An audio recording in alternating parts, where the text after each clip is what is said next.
जिन्हें मैंने मारा वो सब तुम्हारे दुश्मन थे, नागलोक के गद्दार, बिल्कुल इस सैनिक की तरह। तुम्हारा नागलोक खतरे में है तक्षक, क्योंकि बलौर भले ही मेरे हाथों मारा गया, लेकिन उसके प्यादे अभी तक जिंदा है और मैं यहाँ उन्हें रोकने आया हूँ और मैं उन्हें मार कर ही जाऊंगा। तक्षक को अपने कानों पर यकीन नहीं हो रहा था, लेकिन रूट इतने कॉन्फिडेंस से बोल रहा था कि धीरे धीरे वो रूट के झूठ से बुने जाल में फंसता जा रहा था। मैं जानता हूँ तुम्हें यकीन नहीं हो रहा होगा, बट ट्रूथ इज ट्रूथ। मैं यहाँ बलौर के षड्यंत्र को फेल करने आया हूँ और मैंने जिसको मारा वो सब बलौर के वफादार थे, हिज लॉयलिस्ट्स। लेकिन इस षड्यंत्र को पूरी तरह फेल करने के लिए मुझे तुम्हारी हेल्प चाहिए। मुझे अभी भी तुम्हारी कहानी पर यकीन नहीं हो रहा है, लेकिन तुम्हारी ताकत देखकर मैं ये तो कह सकता हूँ कि तुम ही ड्रैक्युला हो, वो ड्रैक्युला जिसने हम नागों के अस्तित्व पर लगे सबसे बड़े दाग को मिटा दिया। बाकी तुम्हारी ये षड्यंत्र वाली कहानी मुझे बिल्कुल झूठ लग रही है। तक्षक की बात सुनकर रूट जरा भी परेशान नहीं हुआ। उसका शातिर दिमाग इस खेल के हर पहलू पर पहले ही सोच चुका था। उसके पास हर सवाल की काट थी। वेल, अगर तुम्हें मुझ पर शक है हिज हाइनेस, तो रात तक वेट कर लो, तुम्हें सब पता चल जाएगा। क्या मतलब? कुछ नहीं, कहा ना, थोड़ा वेट कर लो, सब पता चल जाएगा। देखो, मुझे सब कुछ सच सच बताओ। आखिर यहाँ ऐसा क्या चल रहा है जिसके बारे में मुझे ही नहीं पता है? एक बहुत बड़ा षड्यंत्र, और उसे फेल करने के लिए ही मैं नागलोक आया हूँ। लेकिन तुम्हें मेरी बातों पर ट्रस्ट नहीं है, सो जाने देते हैं। देखो, मैं फिर कह रहा हूँ, मुझे पूरी बात बताओ। मत भूलो कि तुम इस समय मेरी कैद में हो। गलत हिज हाइनेस, मैं तुम्हारी कैद में हूँ ये तुमने कैसे मान लिया? ड्रैक्युला को कोई जेल में कैद कर लेगा? हिज हाइनेस, मैं यहाँ तुम्हारे नागलोक को बचाने आया हूँ और तुम मुझसे ऐसे बिहेव कर रहे हैं। आई थिंक मुझे यहाँ आना ही नहीं चाहिए था। रूट की शातिर बातों से अब तक्षक बुरी तरह कंफ्यूज हो चुका था। उसे समझ नहीं आ रहा था कि आखिर ड्रैकुला यानी रूट को चाहिए क्या। ठीक है, मैं तुम्हारी बात मान लेता हूँ कि जो कुछ भी तुम कह रहे हो वो सच है। तो अब तुम्हें मेरी कैसी मदद चाहिए? अनंत शेष की केंचुली। क्या? हाँ, वो केंचुली मुझे लेकर वापस धरती पर जाना होगा। बलौर के षड्यंत्र को फेल करने के लिए वो बहुत जरूरी है। पर कैसे? हिज हाइनेस, इन सब बातों के लिए टाइम नहीं है। अगर मैं समय से उसे लेकर वापस नहीं पहुंचा तो सब खत्म हो जाएगा। नागलोक और ह्यूमन सिविलाइजेशन के बीच एक ऐसी वॉर हो सकती है जो सब कुछ बर्बाद कर देगी। Everyone and everything will be destroyed. Takshak गहरी सोच में डूब गया। उसके लिए ये तय कर पाना मुश्किल हो रहा था कि क्या सच है और क्या झूठ, लेकिन अंत में जीत डर की हुई। ठीक है, मैं तुम्हें बताऊंगा कि अनंत शेष की केंचुली कहाँ मिलेगी, पर उसके पहले मुझे ये बताओ कि आज रात क्या होने वाला है। गुड इनफ, तो ठीक है, आज रात तुम्हारे इस पैलेस पर अटैक होगा और टारगेट हो गए तुम। मैं? किसकी इतनी हिम्मत कि वो मेरे महल पर हमला करे? उसी की जिसका नाम आज तुम्हारे नाम से ज्यादा गूंज रहा है। तुम्हारा मतलब? हाँ हिज हाइनेस, नागेश। तुम्हें क्या लगता है कि वो मुझे हरा सकता है? मैंने जानबूझकर खुद को हारने दिया so that मैं तुम तक पहुंच सकूं और तुम्हें आने वाले खतरे के बारे में वार्न कर सकूं। वैसे अब तक तो नागेश की सेना पैलेस के पीछे वाले एंट्रेंस पर पहुंच भी चुकी होगी। क्या? मैं अभी महल के प्रहरियों को आगाह करता हूँ। उन्हें क्यों डिस्टर्ब करना? तुम कहो तो मैं अकेला ही उनकी साजिश को फेल कर सकता हूँ। इससे तुम मेरी ताकत भी देख लोगे और अगर अभी भी तुम्हारे मन में मुझे लेकर कोई डाउट है वो खत्म हो जाएगा। सो क्या कहते हो हिज हाइनेस? ठीक है, मैं देखना चाहूंगा कि तुम अकेले क्या कर सकते हो। तो ठीक है, तुम महल की रूफ पर जाओ और मैं नागेश से डील करता हूँ। वैसे भी मुझे उससे कुछ पुराना हिसाब क्लियर करना है। रूट ने खेल के मोहरे बिल्कुल पलट कर रख दिए थे। और इस सब से अनजान नागेश अपने 200 सैनिकों के साथ महल के पीछे पहुंच चुका था। आज तेरी आखिरी रात है तक्षक, क्योंकि कल से नागलोक का राजा मैं कहलाऊंगा। मैं बनूंगा नागलोक के इतिहास का सबसे महान तक्षक।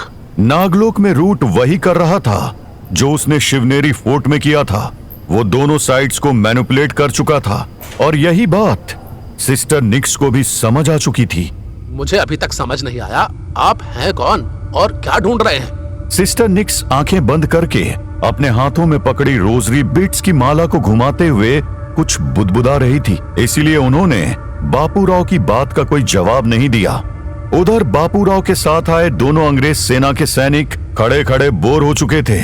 ये पादरी करना क्या चाहती है? इसके चक्कर में हम भी घंटों से यही फंसे हुए हैं। सिस्टर, गोरा साहब लोगों के यहाँ औरत को पादरी नहीं सिस्टर बोलते हैं। सिस्टर? वो तो बहन को बोलते हैं ना गोरा साहब लोग। हाँ, बहुत अजीब भाषा है साहब लोगों की। खैर, हमें क्या करना, बस ये पादरी मतलब सिस्टर जो भी करना है जल्दी करे। बापूराव दोनों सैनिकों को बीच बीच में देख रहा था।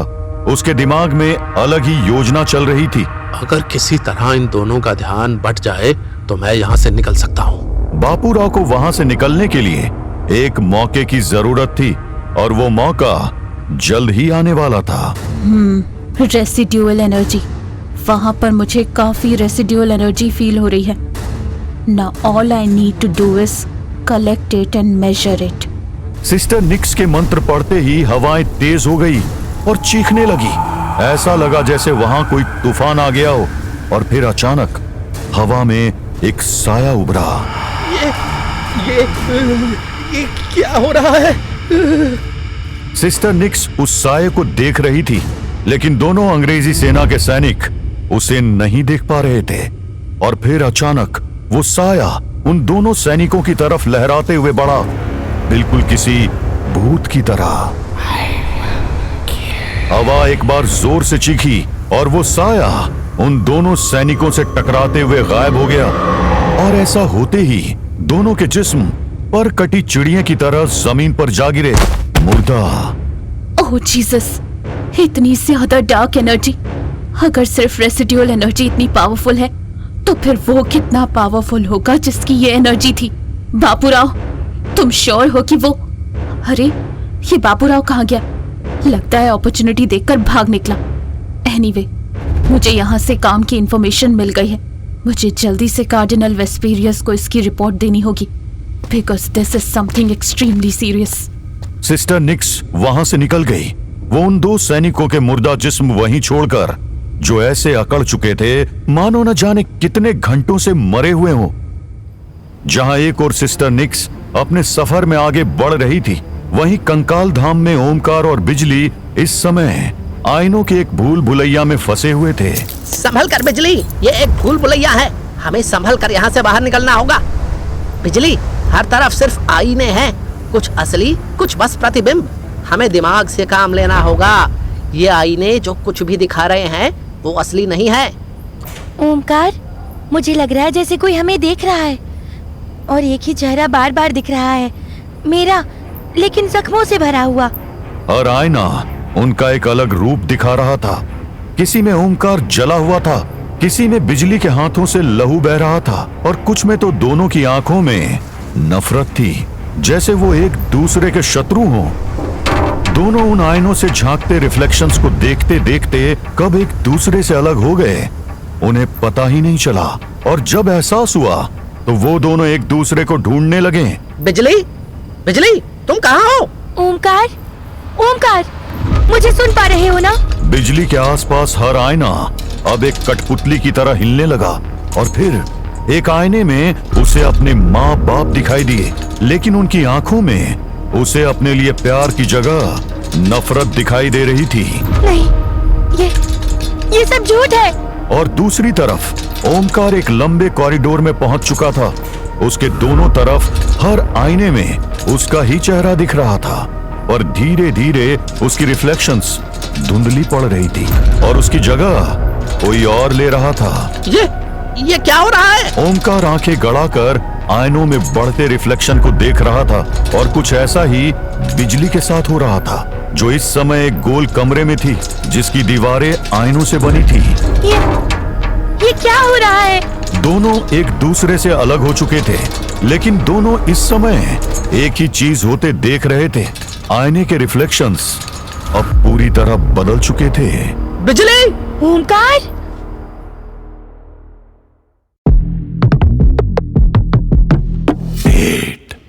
बिजली! ओमकार! ओमकार के सामने सभी आईनों में अब बिजली का अक्स दिख रहा था और वहीं बिजली को हर आईने में ओमकार का, लेकिन हर अक्स एक दूसरे से अलग था। बिजली! हर आईने में बिजली का अक्स है, लेकिन सब के सब एक दूसरे से अलग। किसी के चेहरे पर गुस्सा है तो किसी की आंखों में आंसू, कोई हंस रहा है तो कोई नफरत से चिल्लाता हुआ दिख रहा है। आखिर क्या मतलब है इस सब का? क्या एक बार फिर मुझे इन सब में असली बिजली को ढूंढना है? यही सेम समस्या बिजली के सामने भी थी। हर आईने में ओमकार का अक्स अलग भाव लिए हुए था और बिजली इस पहेली को समझाने की कोशिश कर रही थी। आखिर इनमें से ओमकार का असली अक्स कौन सा है? उफ, कैसी अजीब सी मुसीबत है ये। दोनों इस माया जाल को समझने के लिए अपने अपने दिमाग पर पूरा जोर डाल रहे थे। ये कैसा माया जाल है? ये कैसा माया जाल है? दोनों बार बार अपने साथी के हर अक्स को देख रहे थे और दोनों को ही लगभग एक साथ एक ही एहसास हुआ। माया? हाँ, माया ही तो है ये, और मुझे इस माया को ही समझना है। माया? ये माया है और माया को सिर्फ एक चीज तोड़ सकती है, सच्चाई। दोनों के दिमाग पहेली के मोल को पहचान चुके थे, लेकिन अभी पहेली को हल करना बाकी था। माया, ये आईना, बिजली की ये अलग अलग अक्स जिनमें अलग अलग भाव दिख रहे हैं, ये सब एक तरह की माया है। लेकिन कंकाल धाम में माया का क्या काम? उस साधु ने तो कहा था कि ऋषि मुनि यहाँ मोक्ष प्राप्त करने आते हैं। हाँ, मोक्ष यानी मृत्यु, वही तो है जो माया से परे है। पर इससे ये पहेली कैसे हल होगी? ओमकार पहेली को परत दर परत सुलझाने की कोशिश कर रहा था। वहीं बिजली भी इस बारे में गहराई से सोच रही थी। माया का काट है सत्य, यानी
यानी मुझे इन अक्स में से उस एक अक्स को ढूंढना होगा जो मृत्यु के बाद का सत्य दिखाता हो, यानी आत्मा को ढूंढना होगा।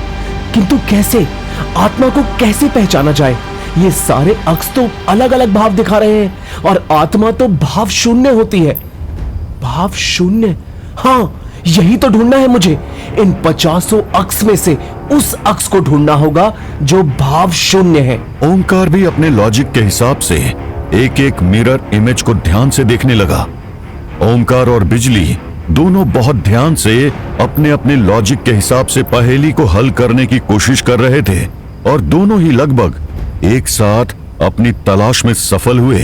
यही है बिजली का भाव शून्य अक्स। यही है ओमकार का असली अक्स, क्योंकि उसकी आंखों में सच्चाई दिख रही है। जैसे ही दोनों ने अपनी बात खत्म की, दोनों के सामने एक एक हथौड़ा अचानक से प्रकट हो गया। दोनों ने अपने अपने सामने रखे हथौड़े को उठा लिया और लगभग एक साथ अपने सामने के आईने पर वार किया। कांच टूटा और फिर वहां मानो कयामत आ गई। सारे आईने एक एक करके टूटने लग गए। दोनों ने अपनी अपनी आंखें बंद कर ली थी और अपने कानों को ढककर जमीन पर बैठ गए थे, क्योंकि आईने के टूटने का शोर जरूरत से ज्यादा तेज था। और फिर सब कुछ शांत हो गया। ओमकार और बिजली ने धीरे से अपनी अपनी आंखें खोली और दोनों के चेहरों पर मुस्कान आ गई। बिजली, ओमकार, तुम ठीक हो ना? दोनों अब एक बाग में खड़े थे। माया जाल टूट चुका था, लेकिन कंकाल धाम का उनका सफर अभी खत्म नहीं हुआ था। रुक जाओ व्लाद। जहां एक और ओमकार अपने सफर में आगे बढ़ रहा था, वहीं उस आवाज ने ड्रैकुला के कदमों को रोक दिया था। ब्लड! मुझे पता है व्लाद, तुम्हें कितना पेन हो रहा है। तुम्हारी ब्लड लिस्ट कंट्रोल के बाहर जा चुकी है, लेकिन मुझे अभी भी भरोसा है कि तुम मेंटली इतने कमजोर नहीं हो कि अपने अंदर के इस हैवान को कंट्रोल ना कर सको। ड्रैकुला हैरान सा चारों तरफ देख रहा था, लेकिन उसे अनीता कहीं दिखाई नहीं दे रही थी। इसे अचानक से क्या हो गया? ये चारों तरफ ऐसे क्यों देख रहा है, जैसे कुछ ढूंढ रहा हो? रानी लक्ष्मीबाई को ना अनीता दिखाई दे रही थी और ना उसकी आवाज सुनाई दे रही थी। अनीता की आवाज बस ड्रैकुला के जहन में गूंज रही थी। महारानी को छोड़ दो व्लाद, तुम्हें खून चाहिए ना, तो बस मेरी आवाज का पीछा करते चले आओ।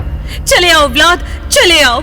ड्रैकुला ने एक बार रानी लक्ष्मीबाई की तरफ देखा और फिर वो मुड़ गया। रानी को कुछ समझ नहीं आ रहा था कि ड्रैकुला अचानक उनको छोड़कर कहां चल दिया था। उन्होंने उसका पीछा करने का फैसला किया। मुझे देखना चाहिए ये कहाँ जा रहा है, कहीं किसी और की जान को खतरा तो नहीं है। ड्रैकुला अनीता की आवाज का पीछा कर रहा था और रानी ड्रैकुला का पीछा कर रही थी। झांसी के किले में एक अजीब सी खामोशी थी, बिल्कुल किसी शमशान घाट सी खामोशी। लेकिन नागलोक में वो खामोशी अभी आनी बाकी थी और उस खामोशी को लाने के लिए तक्षक के महल के पिछले गेट पर पहुंच चुका था रूट गेट के बिल्कुल पास पहुंच चुका था, जिसके उस पार नागेश अपने करीब 200 वफादार नाग सैनिकों के साथ गेट के खुलने का इंतजार कर रहा था। वहीं नागलोक का राजा तक्षक रूट की एडवाइस पर महल की छत पर खड़ा होकर ये सब कुछ देख रहा था। खुल गया गेट, अब बस अंदर जाकर तक्षक और उस घुसपैठिए का काम खत्म करना है और फिर नागेश को इसी पल का इंतजार था। आज उसका प्लान सफल होने वाला था।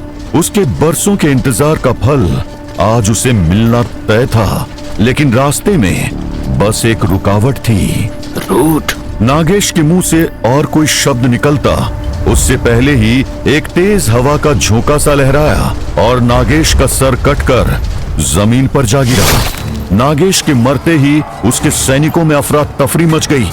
कोई इधर भागा, कोई उधर भागा, लेकिन कोई भाग न सका। उसने महामहिम नागेश को मार दिया, वो हम सबको मार डालेगा। रूट मौत बनकर टूट पड़ा था। किसी भी नाग सैनिक को कुछ समझ नहीं आ रहा था। रूट की स्पीड उनकी गति से कई गुना ज्यादा थी और वो आज किसी को छोड़ने के मूड में नहीं था। ये आखिर है क्या? रूट इस समय अपने सबसे खूंखार रूप में था, उस रूप में जो उसके जानी दुश्मन ड्रैकुला का देन था, और यही बात उसके अंदर की नफरत को और भड़का रही थी। आज तुम में से कोई जिंदा वापस नहीं जाएगा। Run as far as you can। Takshak के महल में सब जाग चुके थे, लेकिन डर के मारे कोई अपने कमरे के बाहर नहीं निकल रहा था। बस तक्षक ही था जो अपने महल की छत पर खड़ा मौत के इस तांडव को देख रहा था। और रूट की करतूत देखकर अब उसे पूरा यकीन हो चुका था कि वही था बालोर का विनाशक, नागलोक का अनजाना रक्षक, काउंट ड्रैकुला। रूट अपने खेल में कामयाब हो चुका था, पर असली ड्रैकुला वो तो भूख से पागल अपनी खुद की हैवानियत से लड़ता हुआ जा पहुंचा था उसी तहखाने में जहां अनीता गई थी। लॉर्ड! हाँ व्लाद, आगे आओ। मेरी आवाज के पीछे चलते चले आओ, मेरे पास आओ व्लाद। ड्रैकुला अब उस गलियारे में था जिसके अंत पर था वो दरवाजा जिसके अंदर अनीता गई थी। वो किसी जानवर की तरह आगे बढ़ता चला गया। उधर रानी लक्ष्मीबाई भी उसके पीछे पीछे तहखाने में आ चुकी थी। ये यहाँ क्यों आया है? मुझे किसी भी खतरे के लिए तैयार रहना होगा। रानी की आंखों ने देखा ड्रैकुला ने गलियारे के अंत में लगे दरवाजे को खोला और अंदर चला गया। रानी के दिल की धड़कन तेज हो चुकी थी। उनकी मुट्ठियां तलवार के हैंडल पर कस चुकी थी और उन्होंने धीरे से दरवाजे को खोल दिया। हाँ, ये क्या?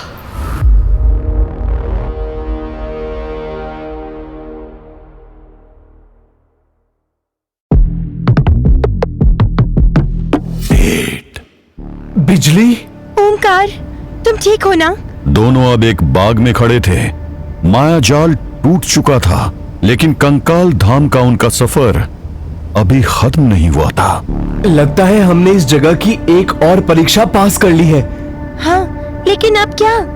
दोनों चारों तरफ देखने लगे। वो एक बाग के बीच में खड़े थे और उनके चारों तरफ कई फलदार पेड़ थे, आम, अमरूद, केला। ये तो नहीं पता कि आगे क्या होगा, लेकिन फिलहाल अच्छी बात ये है कि हम इन पेड़ों के बीच हैं, क्योंकि मुझे तो बड़ी जोरों की भूख लगी है। ओमकार एक आम के पेड़ की तरफ बढ़ा। उसकी आंखें सबसे रसीले आम को ढूंढ रही थी। वहीं बिजली की नजरें अभी भी आसपास देख रही थी। यार, ये आम के पेड़ थोड़े छोटे नहीं हो सकते थे क्या? ये वाला सही रहेगा। ओमकार आम तोड़ने वाला था, वहीं तभी बिजली को कुछ एहसास हुआ। ओमकार, रुको! बिजली ओमकार की तरफ भागी, लेकिन तब तक देर हो चुकी थी। ओह नहीं, ये तुमने क्या किया? क्या मतलब? खाने के लिए आम ही तो तोड़ा है, तुम ऐसे? कि कहीं से आग के गोले उनके चारों तरफ आ गिरे और पूरा बाग जल उठा। ये क्या हुआ? इसीलिए तो मैं तुम्हें रोक रही थी। मतलब? तुमने ध्यान नहीं दिया ओमकार, हमारे चारों तरफ फलों के पेड़ थे और हर पेड़ पर फल लदे हुए थे। हाँ, तो हर फल का एक मौसम होता है और यहाँ आम और अमरूद सब एक साथ लगे हुए थे। इसका सिर्फ एक ही मतलब हो सकता है कि हम अभी भी एक माया जाल में हैं। पर अब क्या करें? आग तो तेज होती जा रही है। हमें यहाँ से निकलने का रास्ता खोजना होगा। पर कैसे? आग तो चारों तरफ फैल चुकी है। आग धीरे धीरे और तेज हो रही थी और अब दोनों के लिए धुएं और गर्मी के कारण सांस लेना मुश्किल हो रहा था। ये किसी न किसी तरह की पहेली है, हमें इसे जल्दी से सुलझाना होगा। पर पहेली है क्या? ओमकार और बिजली के चारों तरफ आग का तांडव बढ़ता जा रहा था। धुआं उनके गले को छेद रहा था और गर्मी उनकी हिम्मत को परख रही थी। बाग जो कुछ देर पहले स्वर्ग सा लग रहा था, अब नर्क का रूप ले चुका था। ओमकार, कुछ सोचो। ऐसा लग रहा है जैसे किसी ने हमें श्राप दे दिया है। श्राप? पर मैंने तो सिर्फ एक आम तोड़ा था, इसमें श्राप कहां से आ गया? तुम्हें मजाक सूझ रहा है? तो अब क्या करूं? ऐसा लग रहा है जैसे मैं किसी हवन कुंड में बैठा हूं। हवन कुंड? हाँ, हवन कुंड। ओमकार, कहीं तुम सही तो नहीं बोल रहे? मतलब ये बाग, ये पेड़, ये फल, क्या हो अगर ये सब यज्ञ का हिस्सा हो और ये फल यज्ञ की आहुतियाँ? और ये आग तब लगी जब मैंने फल लिया, यानी बिना पूछे यज्ञ की आहुति उठाई। तुमने यज्ञ को खंडित कर दिया ओमकार। यहाँ कुछ भी अपना नहीं है। यज्ञ का नियम कहता है कि बिना आहुति दिए कुछ नहीं मिलता है। बिजली की बात सुनकर ओमकार को अचानक कुछ याद आ गया। बिना आहुति के जो ले वो आग बन जाए, जो अपना ना हो उसे छू ले तो मृत्यु आए। बिजली, तुम सही कहती हो, मैंने बिना कुछ दिए ये आम तोड़ लिया, इसीलिए ये आग भड़की है। हाँ ओमकार, ये यज्ञ माया जाल है, हमें इस आग को शांत करना होगा। मतलब एक आम के बदले एक आहुति देनी होगी। पर देंगे क्या? मेरे पास तो कुछ है ही नहीं, सिर्फ ये आम। आहुति सिर्फ वस्तु नहीं होती ओमकार, ये दिल से दी जाती है। एक निष्ठा, एक प्रार्थना या फिर कुछ और बिजली ने अपनी जेब से एक छोटा सा चाकू निकाला। उसने अपनी उंगली पर एक छोटा सा कट लगाया और एक बूंद लहू को टपका दिया। वो आग की तरफ बढ़ी। उसका चेहरा गर्मी से झुलस रहा था, लेकिन उसकी आंखों में एक अनोखी हिम्मत थी। आज्ञा स्वाहा, मैं अपनी इच्छा, अपना अहंकार तुझे समर्पित करती हूँ।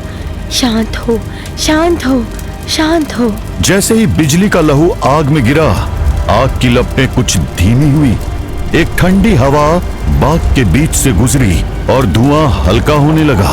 आग कमजोर तो पड़ रही है, लेकिन शायद इसे कुछ और चाहिए, वो भी मुझसे। ओमकार आगे बढ़ा और उसने अपने दोनों हाथों से उस आम को उठाया। मैंने यज्ञ आहुति को खंडित किया है। ये आम जो मैंने गलती से लिया, मैं अग्नि को वापस करता हूँ। अग्नय स्वाहा, मैं मेरी भूल के लिए क्षमा मांगता हूँ। अरे वाह, ये पहेली तो हमने बहुत आराम से हल कर ली। अब चलना। ओमकार एक बार फिर अपनी बात खत्म नहीं कर पाया था कि वो बाग एक बार फिर धधक धधक के जल उठा। ये कैसे हुआ? ओमकार और बिजली एक पहेली को हल करते थे तो दूसरी पहेली सामने आ जाती थी, लेकिन दोनों हार नहीं मान रहे थे।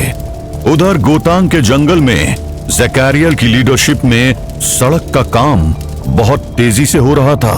बस एक दिन और फिर मैं मास्टर लूसीफर को दिखा दूंगा कि बिलाइल के बाद अगर कोई उनका राइट हैंड बनना डिजर्व करता है तो वो मैं हूं। फास्टर और तेज काम करो, हम डेस्टिनेशन के बहुत पास हैं। इधर ज़कैरियल जीत की तरफ बढ़ रहा था, उधर उस बूढ़े साधु के चेहरे पर चिंता बढ़ती जा रही थी। अगर ओमकार और बिजली समय से वापस नहीं आए तो लूसीफर सफल हो जाएगा। लूसीफर से सफलता बस एक दिन की दूरी पर थी, लेकिन उसकी सफलता की सबसे बड़ी चाबी अभी भी उससे बहुत दूर थी, यानी झांसी में। ड्रैकुला का पीछा करते करते रानी लक्ष्मीबाई उस जगह आ चुकी थी जहां अनीता कुछ देर पहले गई थी, और जैसे ही उन्होंने तहखाने के उस कमरे का दरवाजा खोला, उनकी आंखें हैरानी से फटी की फटी रह गई। ये क्या? सामने का नजारा ही कुछ ऐसा था।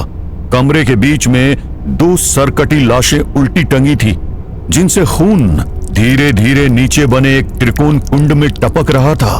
उस कुंड के एक तरफ अनीता खड़ी थी, जमीन से कुछ फीट ऊपर, मानो हवा में तैर रही हो, और उसकी आंखों की पुतलियां न जाने कहां गायब हो रखी थी। उसके पैरों के पास एक आदमी डरा सहमा सा बैठा था, और कुंड के नीचे ड्रैकुला बैठा हुआ उस कुंड में भरे खून को अपने हाथों से उठाकर पी रहा था। यहाँ आखिर चल क्या रहा है? रानी ये तय नहीं कर पा रही थी कि वो क्या करे। क्या वो ड्रैकुला को रोके या अनीता की खबर ले, और फिर उसने निर्णय ले ही लिया। रानी के हाथ अपनी तलवार पर कस गए और उन्होंने एक कदम ड्रैकुला की ओर बढ़ाया, लेकिन तभी उन्हें रुक जाना पड़ा। रुक जाइए क्वीन, अब आपको डरने की कोई जरूरत नहीं है। ड्रैकुला खड़ा हो गया और उनकी तरफ पलटा। उसके हाथ खून में डूबे हुए थे, लेकिन उसके चेहरे पर अब वो हैवानियत नहीं दिखाई दे रही थी, और फिर धीरे धीरे वो अपने इंसानी रूप में वापस आने लगा। आखिर ये सब है क्या? ये तो अनीता ही बता पाएगी, पर जहाँ तक मेरा एनालिसिस कहता है, यही वो जगह है जहाँ फिल्म रॉक को जगाने का काम किया गया था। ये दोनों बॉडीज किसकी है मुझे नहीं पता, पर पहले मुझे अनीता को देखना होगा। उसको पता नहीं क्या हुआ है। ड्रैकुला अनीता की तरफ बढ़ा। अनीता, अब सब ठीक है। ड्रैकुला जैसे ही अनीता के पास पहुंचा, उसे एक जोरदार लात पड़ी और अगले ही पल उसका जिस्म जमीन पर गिरा था। Professor Vlad! नहीं क्वीन, आप यही रुकिए। वी डोंट नो कि अनीता को क्या हुआ है। मुझे ट्राई करने दीजिए। वैसे भी अब तक तो आपको पता चल ही गया होगा दैट आई एम इमॉर्टल, तो अनीता मुझे कोई नुकसान नहीं पहुंचा सकती है। ड्रैकुला वापस उठ खड़ा हुआ। उसने अनीता से ऐसी पावर की उम्मीद नहीं की थी। वो धीरे धीरे अनीता की ओर बढ़ रहा था। अनीता, ये मैं हूँ, व्लाद। अनीता के जिस्म में कोई हरकत नहीं हो रही थी, लेकिन उसके चेहरे पर गुस्सा साफ दिख रहा था। अनीता, शांत हो जाओ। ड्रैकुला की आवाज अनीता पर असर कर रही थी। उसके चेहरे के भाव बदल रहे थे, लेकिन उसके हाथ मानो लड़ने के लिए तैयार थे।